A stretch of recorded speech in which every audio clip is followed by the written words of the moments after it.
Hi guys, आपका स्वागत है कक्षा 12वीं रसायन इकाई 2 विलयन के इस लेक्चर पर। आज के लेक्चर में हम देखेंगे क्वथनांक में उन्नयन, साथ ही साथ मोलल क्वथनांक उन्नयन स्थिरांक किसे कहते हैं तथा इसकी सहायता से अवाष्पशील विलेय के आणविक द्रव्यमान की गणना करना। तो चलिए सबसे पहले हम देखते हैं क्वथनांक में उन्नयन। तो इससे पहले के लेक्चर में हम पढ़े हैं क्वथनांक किसे कहते हैं। एक तो सिंपल सा परिभाषा ये होता है कि जिस ताप पर कोई द्रव उबलता है उसे द्रव का क्वथनांक कहते हैं। लेकिन इस चैप्टर में हम पढ़ रहे हैं वाष्प दाब के आधार पर क्वथनांक किसे कहते हैं। किसी द्रव का वह ताप जिस ताप पर द्रव का वाष्प दाब वायुमंडलीय दाब के बराबर हो जाता है, तो द्रव के उस ताप को हम कहते हैं द्रव का क्वथनांक। जैसे जल का क्वथनांक 100 डिग्री सेल्सियस होता है, इसका मतलब ये है कि 100 डिग्री सेल्सियस पर जल का जो वाष्प दाब है वो वायुमंडलीय दाब के बराबर हो जाता है। तो ये तो हो गया क्वथनांक। अब एक शब्द आ रहा है उन्नयन। तो इससे पहले हम पढ़े हैं वाष्प दाब में आपेक्षिक अवनमन। अवनमन का मतलब कमी होता है और उन्नयन का मतलब होता है वृद्धि। उन्नयन का मतलब हो गया वृद्धि।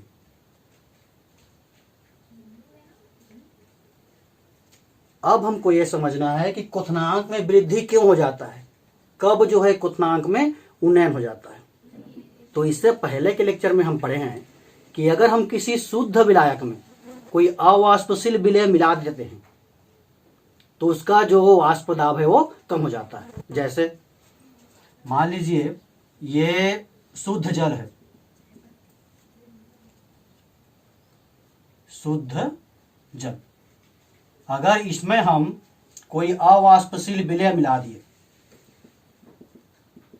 इस पर हम मिला दिए अवाष्पशील विलेय,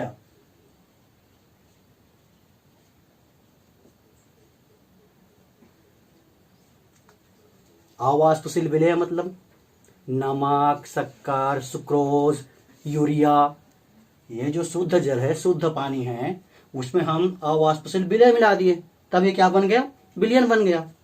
तो ये जो विलयन बना है इसका वाष्प दाब, इस विलयन का वाष्प दाब शुद्ध जल के वाष्प दाब से कम हो जाता है, ये हम पहले पढ़ चुके हैं। और वाष्प दाब कम होता है मतलब क्वथनांक जो है बढ़ जाता है। शब्दों को ध्यान देना, जब किसी शुद्ध विलायक में कोई अवाष्पशील विलेय मिलाया जाता है तो उसके वाष्प दाब में कमी हो जाती है। वाष्प दाब में कमी हो जाती है मतलब क्वथनांक में वृद्धि हो जाती है, तो उसी को हम कहते हैं क्वथनांक में उन्नयन। शुद्ध विलायक और अवाष्पशील विलेय युक्त विलयन के क्वथनांक में जो अंतर है वो कहलाता है क्वथनांक में उन्नयन। देखो एग्जाम में कैसे पूछता है, क्वथनांक में उन्नयन से आप क्या समझते हैं, तो उसका आंसर में आप क्या लिखोगे। जब किसी शुद्ध विलायक में अवाष्पशील विलेय मिला दिया जाता है तो विलयन के क्वथनांक में वृद्धि हो जाती है, इसे क्वथनांक में उन्नयन कहते हैं। और शुद्ध विलायक के क्वथनांक और अवाष्पशील विलेय युक्त विलयन के क्वथनांक में जो अंतर होता है वो जो है क्वथनांक में उन्नयन के बराबर होता है। क्वथनांक में उन्नयन को हम ग्राफ की सहायता से भी समझ सकते हैं। चलिए ग्राफ की सहायता से क्वथनांक में उन्नयन कैसे होता है उसको समझने का प्रयास करते हैं। हम जो है तापमान और वाष्प दाब के बीच में ग्राफ खींचते हैं। किसके लिए, एक तो शुद्ध विलायक के लिए खींचेंगे और दूसरी बात अवाष्पशील विलेय युक्त विलयन के लिए हम ये ग्राफ खींचेंगे। और इससे पहले पढ़े हैं कि वाष्प दाब जो है ताप पर निर्भर करता है। जैसे जैसे हम ताप बढ़ाते जाते हैं वाष्प दाब जो है बढ़ते जाता है। क्वथनांक किसे कहते हैं, जिस ताप पर द्रव का वाष्प दाब वायुमंडलीय दाब के बराबर हो जाता है। तो यहां पर हम मान लेते हैं, मान लो ये जो है एक वायुमंडलीय दाब है, एक वायुमंडलीय दाब।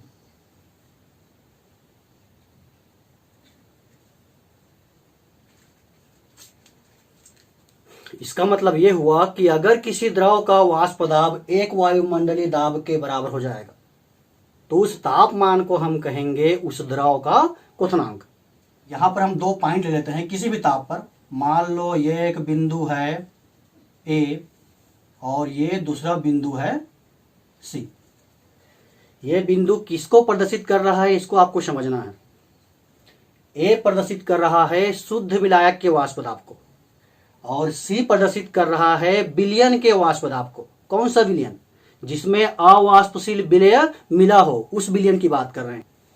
तो ए किसको प्रदर्शित कर रहा है? शुद्ध विलायक के वाष्प दाब को, और सी का मतलब है विलयन का वाष्प दाब। तो ए को हम ऊपर लिए हैं और सी को नीचे लिए हैं। क्यों ऐसा किए? ए का मतलब है शुद्ध विलायक का वाष्प दाब,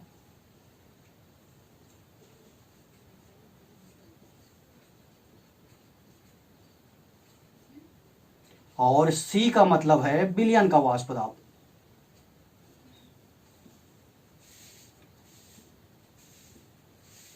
किसी निश्चित ताप पर, किसी निश्चित ताप की बात कर रहे हैं।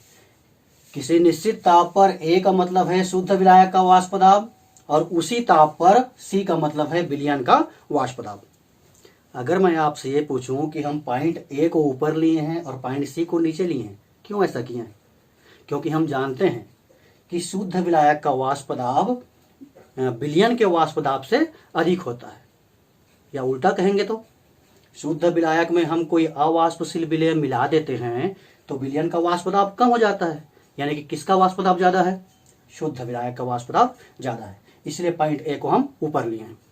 अब जैसे जैसे हम तापमान बढ़ाते जाएंगे वैसे वैसे वाष्प दाब जो है बढ़ते जाएगा। इस प्रकार से ग्राफ बनेगा। तापमान को हम बढ़ाते जा रहे हैं तो वाष्प दाब बढ़ते जा रहा है, और एक स्थिति ऐसी आएगी जब विलायक का वाष्प दाब वायुमंडलीय दाब के बराबर हो जाएगा। और जिस तापमान पर शुद्ध विलायक का वाष्प दाब वायुमंडलीय दाब के बराबर होगा उसको हम कहेंगे शुद्ध विलायक का क्वथनांक। यानी कि ये जो तापमान मिला है, मान लेते हैं T1 है। T1 क्या है? तो ये शुद्ध विलायक का क्वथनांक है, क्योंकि इस ताप पर शुद्ध विलायक का वाष्प दाब वायुमंडलीय दाब के बराबर हो गया। इसी प्रकार से हम विलयन के ताप को बढ़ाते जाएंगे तो विलयन का वाष्प दाब भी बढ़ता जाएगा। ताप को बढ़ाते जा रहे हैं, विलयन का वाष्प दाब बढ़ते जा रहा है, और एक स्थिति ऐसे आएगी जब विलयन का वाष्प दाब एक वायुमंडलीय दाब के बराबर हो जाएगा तो उस तापमान को हम कहेंगे विलयन का क्वथनांक। ये तापमान, इसको हम मान लिए T2। यानी कि शुद्ध विलायक का तापमान, शुद्ध विलायक का क्वथनांक T1 है और विलयन का क्वथनांक है T2। आप यहां से देख सकते हो किसका मान ज्यादा है? विलयन का क्वथनांक जो है ज्यादा है। मतलब हुआ क्या? जब हम किसी शुद्ध विलायक में कोई अवाष्पशील विलेय मिला दिए तो उसका क्वथनांक जो है बढ़ गया। इसी को हम कहते हैं क्वथनांक में उन्नयन। अगर यहां पर हम दोनों का अंतर निकालें, T2 माइनस T1, विलयन का क्वथनांक माइनस शुद्ध विलायक का क्वथनांक, तो दोनों का जो अंतर है उसको हम कहेंगे क्वथनांक में उन्नयन। डेल टी बी से प्रदर्शित करते हैं। डेल टी बी, बी मतलब बॉइलिंग पॉइंट, क्वथनांक। आपको नोट्स में क्या क्या लिखना है वो देखिए। प्रश्न क्या है? क्वथनांक में उन्नयन से आप क्या समझते हैं? तो उसका आंसर आप कैसे लिखेंगे? किसी शुद्ध विलायक में कोई अवाष्पशील विलेय मिला देने पर विलयन के क्वथनांक में वृद्धि हो जाती है। हमारे पास कोई शुद्ध विलायक है, अगर उसमें कोई अवाष्पशील विलेय मिला दे, जैसे नमक, शक्कर, यूरिया, सुक्रोज आदि, तो जो विलयन बनेगा उसके क्वथनांक में वृद्धि हो जाती है, जिसे क्वथनांक में उन्नयन कहते हैं। इसे डेल टी बी से प्रदर्शित करते हैं। बी मतलब बॉइलिंग पॉइंट, क्वथनांक। क्वथनांक में उन्नयन डेल टी बी विलयन के क्वथनांक जिसको हम प्रदर्शित किए हैं T2 से, और शुद्ध विलायक के क्वथनांक जिसको हम प्रदर्शित किए हैं T1 से, के अंतर के बराबर होता है। अर्थात क्वथनांक में उन्नयन डेल टी बी बराबर हो गया T2 माइनस T1। तो ये तो हो गया क्वथनांक में उन्नयन से आप क्या समझते हैं। बिल्कुल भी रटने की आवश्यकता नहीं है। मैं हमेशा कहता हूं रटना नहीं है, समझना है। इसके बाद हमको देखना है कि क्वथनांक में उन्नयन की सहायता से अवाष्पशील विलेय के आणविक द्रव्यमान की गणना हम कैसे करते हैं। साथ ही साथ आपको ये भी ध्यान रखना है कि ये जो क्वथनांक में उन्नयन है ये अणुसंख्यक गुणधर्म है, पढ़े हैं ना, अणुसंख्यक गुणधर्म। किसी विलयन के ऐसे गुणधर्म जो अणुओं की संख्या पर निर्भर करता है, उसके प्रकृति पर निर्भर नहीं करता। तो क्वथनांक में उन्नयन भी विलयन का अणुसंख्यक गुण धर्म है। तो चलिए अब हम करते हैं अवाष्पशील विलय के आणविक द्रव्यमान यानी कि मोलर संहति की गणना। क्वथनांक में उन्नयन की सहायता से अवाष्पशील विलय के आणविक द्रव्यमान की गणना करना। तो प्रयोगों में यह पाया गया है कि जो क्वथनांक में उन्नयन होता है डेल टी बी, वो विलयन के मोलरता के समानुपाती होता है। और विलयन की मोलरता भी हम पढ़े हैं, मोलरता और मोलरता। प्रयोगों में यह पाया गया है कि क्वथनांक में उन्नयन यानी कि डेल टी बी विलयन के मोलरता, जिसको हम प्रदर्शित करते हैं स्मॉल एम से, के समानुपाती होता है। ये कहाँ से मिला? तो ये प्रयोगों में पाया गया है। प्रयोगों में यह पाया गया है कि क्वथनांक में उन्नयन विलयन के मोलरता के समानुपाती होता है। और जब भी हम समानुपातिक चिन्ह को हटाते हैं तो क्या करते हैं? नियतांक लगाते हैं, कोई भी समानुपातिक नियतांक। यानी कि इसको हम लिख सकते हैं डेल टी बी, यहां पर हम एक नियतांक ले लेते हैं के बी। के बी क्या है? तो के बी एक समानुपातिक नियतांक है जिसे मोलर क्वथनांक उन्नयन स्थिरांक कहते हैं। मोलर क्वथनांक उन्नयन स्थिरांक कहते हैं। अब यहां पर ध्यान देना, प्रश्न दो प्रकार से पूछता है एग्जाम में। एक तो क्वथनांक में उन्नयन से आप क्या समझते हैं, इसकी सहायता से अवाष्पशील विलय के आणविक द्रव्यमान की गणना कीजिए। एक तरीका तो यह हो गया। दूसरा यहां से ही पूछता है मोलर क्वथनांक उन्नयन स्थिरांक क्या है। मोलर क्वथनांक उन्नयन स्थिरांक क्या है, इसकी सहायता से अवाष्पशील विलय के आणविक द्रव्यमान की गणना कीजिए। तो अगर प्रश्न ऐसा आया तो हमको इसकी परिभाषा ही बनाना पड़ेगा कि मोलर क्वथनांक उन्नयन स्थिरांक किसे कहते हैं।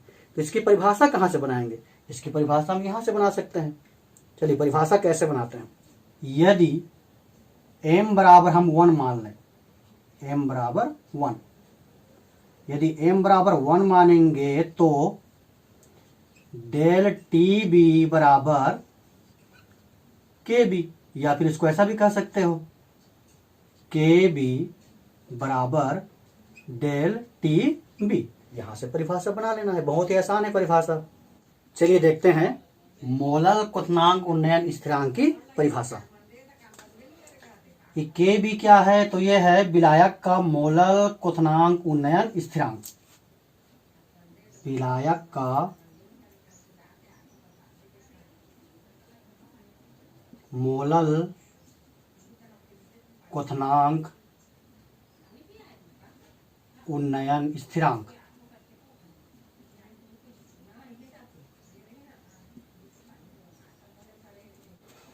किसी विलायक का मोलर क्वथनांक उन्नयन स्थिरांक उसके क्वथनांक में हुए उस वृद्धि के बराबर है।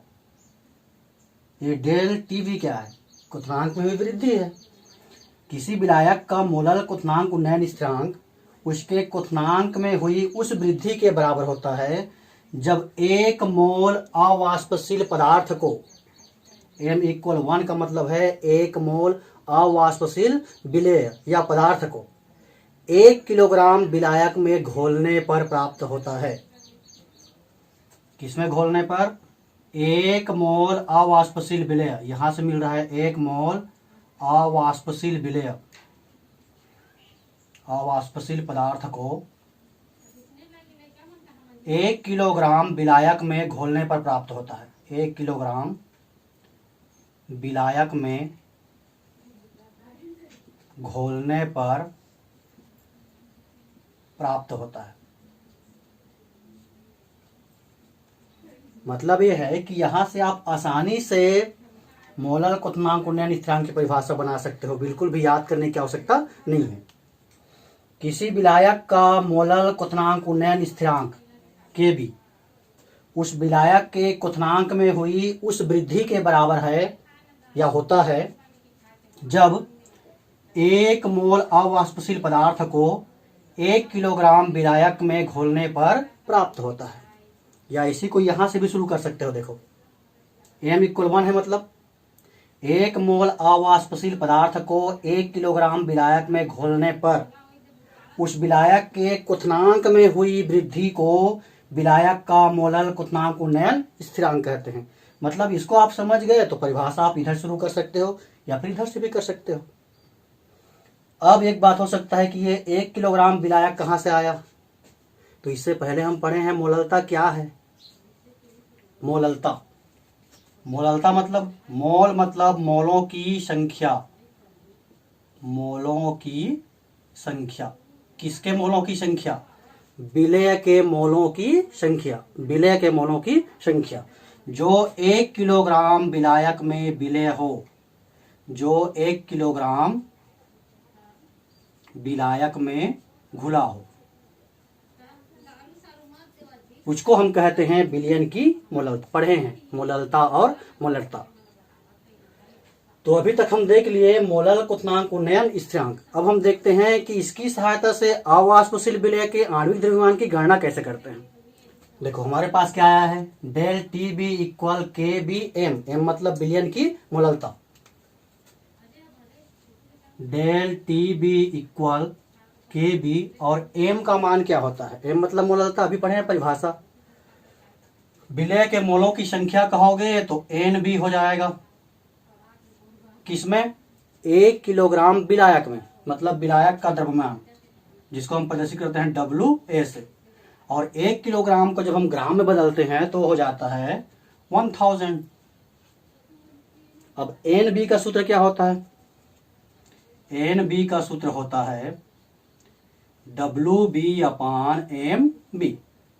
यानी कि ये M का मान क्या हो जाएगा, देखो NB के जगह हम रखना है WB/MB, तो ये हो गया WB इंटू 1000 अपान, एक तो हो जाएगा ये WA इंटू MB। हमको गणना करना है MB का, अवाष्पशील विलेय के आणविक द्रव्यमान का।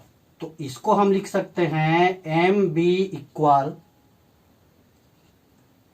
KB इंटू WB इंटू 1000 अपान ये डेल TB